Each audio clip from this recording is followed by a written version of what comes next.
V Made by Vaculík sme potrebovali naozaj silnú accountskú posilu. Aby sme našli nezničiteľného accounta, museli sme najprv odplašiť tých so slabšou povahou.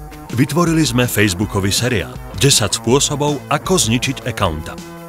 Account vás príde súriť pri príprave prezentácie. Pekne ho poproste, aby vám pridržal vizuál a rešte. Accountom sme ukázali, že u nás môžu žúrovať od vidím do nevidím. Account vás stiahne z agentúrnej párty, pretože potrebuje urgent zapracovať pripomienky od klienta.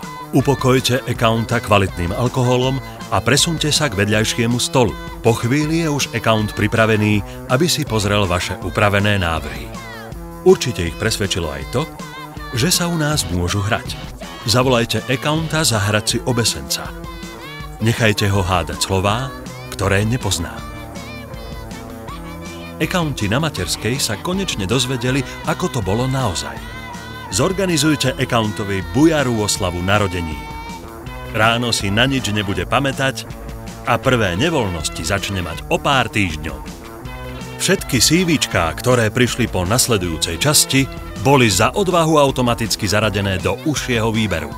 Debrandujte Jurajové auto a hoďte to na accounta.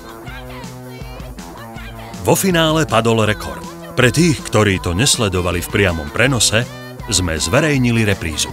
Pribáľte Felixovi talizman pre šťastie.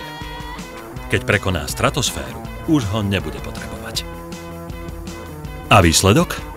Nový account, historicky najúspešnejší a najvirálnejší content na našej facebookovej stránke a nárast počtu nových fanúšikov.